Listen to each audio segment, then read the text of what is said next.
let my children see and remember the real meaning of Christmas. We get to come and see Bethlehem Village and remember why we're doing all this Christmas fun, and to get to see the shepherds and the wise men and the angels singing and baby Jesus. So that's why we came. We like to make it a Christmas tradition in our home. Jesus is the reason we're celebrating. And it's good to remember. It's good to remember why we put up our Christmas trees and we do all the other things. We give gifts because we're celebrating Jesus and his birth, and he came to save us from our sins. So that's why I bring my kids, because it's the most important thing that there is all year long. So we come so we can remember.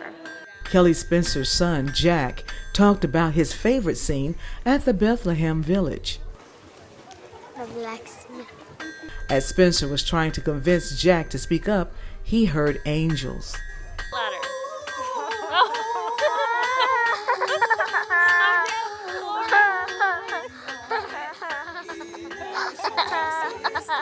Organizers say this year, thousands have attended every night since opening December 15th. The village features live animals, including camels and goats. Connie Miller is the media contact for Hebron Baptist Church in Afton. You are in first century Bethlehem and the living nativity that we have been reenacting for 18 years. We have, at this point, about 1,000 people who have come to Bethlehem tonight to find out what's going on, but more importantly, that they were instructed to come pay their taxes in Bethlehem. And little do they know that there is a huge miracle that's to happen here tonight. Attendees were instructed to pay their taxes as they entered Bethlehem. They were penalized if they didn't pay up. One of the centurion soldiers with the Roman guard explained, "My duties are to collect all the taxes of the people coming to Bethlehem, ensure that they sign the census, and they give them instructions to make sure that they're basically going to the inn to check for rooms." The centurion told me some people refused to pay their taxes. "We've only had a few, but we've jailed them, and they have since paid." Meet Andy Mansfield. He says his father, Robert Mansfield, passed down the tradition of participating in the annual Bethlehem Village. This started many years ago with our father, who was a minister at Piney Mountain Bible Chapel, and he got very much into this. And we've been a help church to Hebron for a number of years and enjoy the fact that we can participate.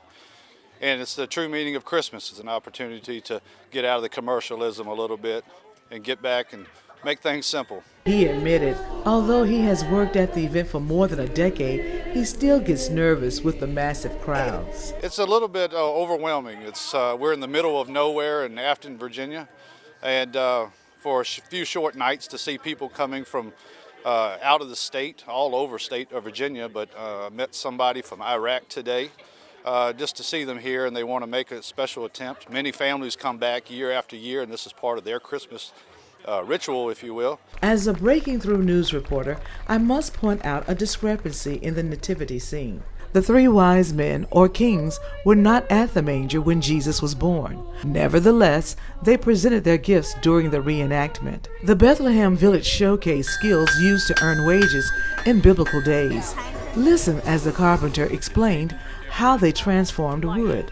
This bench that I'm on was invented by the Romans. They used it to clamp a piece of wood in and hold it down so they could take a tool like this and shape it to whatever they might be trying to make.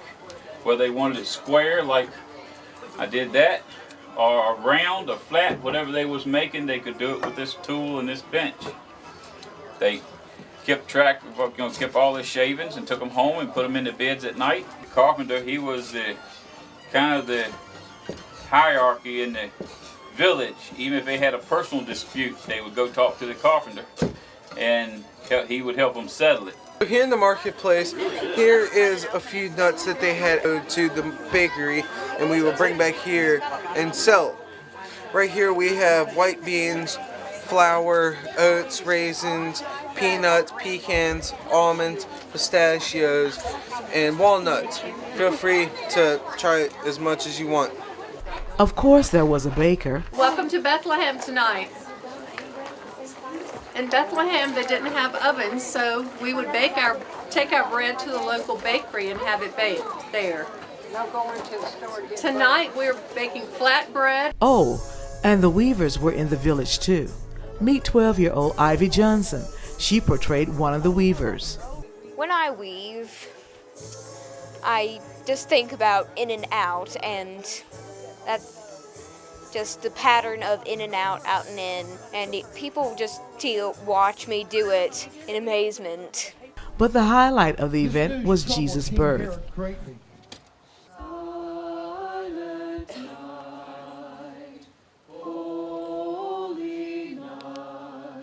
I caught up with the couple and questioned them about their scandalous situation. You see, Mary and Joseph were not married. Mary was a virgin when Jesus was born. We had to pay our taxes, and we had to go to the home of his family. The couple had to leave and search for a place to stay. We did, but we couldn't find room with our family or in the inn.